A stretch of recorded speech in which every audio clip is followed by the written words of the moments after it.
Hey, what's up guys? Ron here and welcome to Madyana. Doon pala yung dapat na tamang pronunciation ng Madyana. Madyana. So ngayon, i-breakdown ko lang sa inyo kung ano yung mga upgrades dito kay Maxine since nung nakuha namin yung kotse. So dito muna tayo sa interior.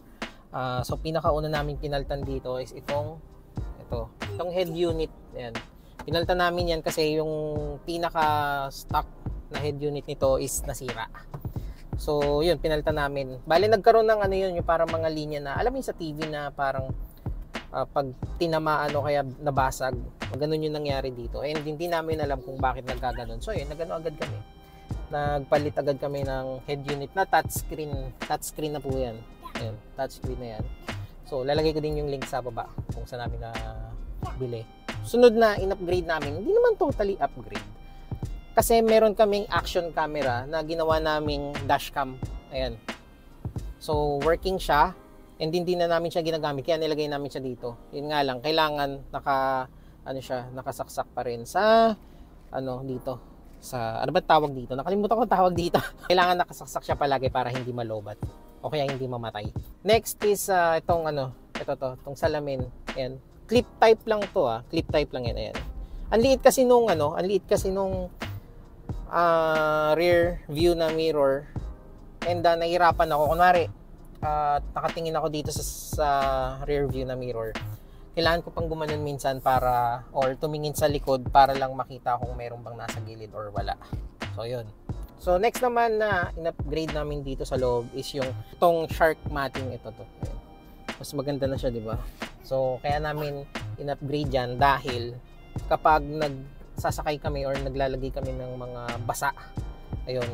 So, yung dating nakalagay na matting dito, ina-absorb niya yung tubig. Minsan, kunwari, pinark namin siya agad tapos basa yung matting. After ilang days, pagsakay ulit namin, ang baho na minsan. So, kaya nagpalit kami nito. So, pwede nang mabasa-basa to. Tapos, mas madali siyang linisin kaysa dun sa dati na parang ang hirap i-vacuum. Na kahit minsan, binacuum mo na, may dumi pa rin na lumalabas. So, kailangan mo siyang basain talaga. Gamitan mo siya ng pressure washer. So, ngayon, sunod na in-upgrade namin dito is, hindi siya nakikita, pero naramdaman namin ni multo. Ngayon, in-upgrade namin yung speaker dito sa, ng driver, at saka yung dito sa katabi. Ayan. Ano na siya, JBL na siya. Dito na nga lang, ang gulo Ayan. JBL na yan. Yung sticker, nilagay ko na lang dito. Ayan, may freebies talaga na sticker ng JBL. So, bali hindi na namin nagamit yung mesh. Kaya, ang ginawa ko, yung sticker ng JBL, nilagay ko na lang dito para mukha pa rin siyang JBL. Ayan, diba? Okay. So, ang ganda niyan. Ang ganda ng sound, sobra. Bali, ang hindi na lang namin na aayos na speaker dito is yung tweeter. Yun nandito. Ayan, meron pa kasi yan dito. Ito naman, sunod natin, kung nakikita nyo itong lagayan na to, ayan, napakaliit lang yan pero napaka-useful.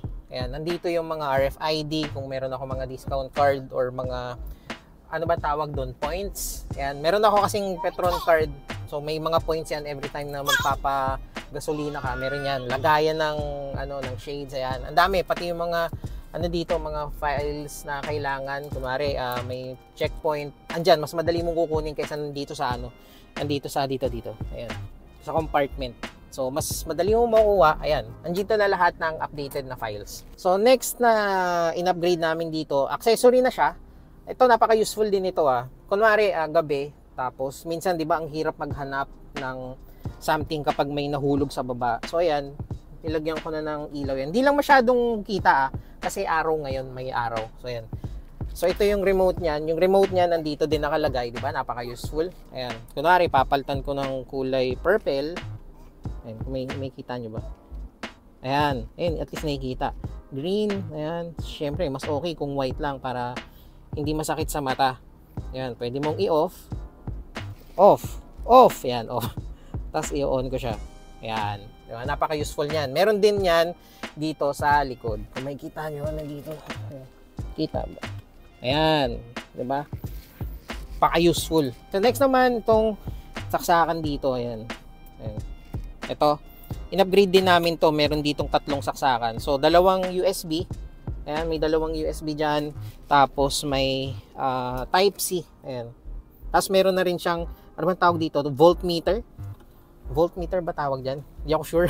Next naman guys na in-upgrade dito is itong rain visor. Ayan, rain visor. Magkabilaan yan meron na.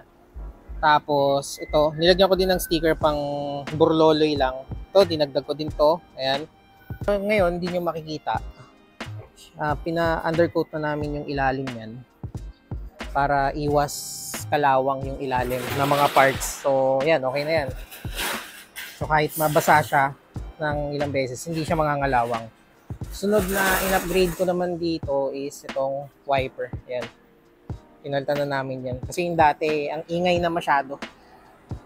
Tapos, ang pinakahuli naming in-upgrade dito is itong mga salamin.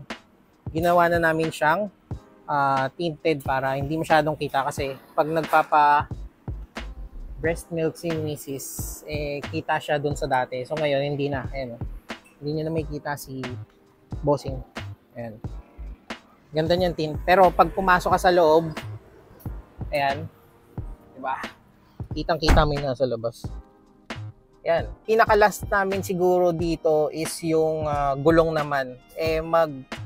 Expire na yung gulong niya by February. So, before February or siguro kung makapagpundar kami or makapag-ipon kami ng pera ngayong December. Pero hopefully sana makapagpalit kami before mag-February. Or kung medyo malate man, March, April, May, June. Mga ganong ano lang. Or bago mag-summer. So, yun yung overall na in-upgrade namin dito kay Maxine. So, yung kung saan namin sila nabili, ilalagay ko na lang yung link sa comment section. So yun lang guys, maraming salamat sa panonood ng Madyana. Kung may natutunan kayo or nag-enjoy kayo sa vlog namin, please subscribe, no? Huwag niyo kalimutan. And yun lang guys, maraming salamat, paalam.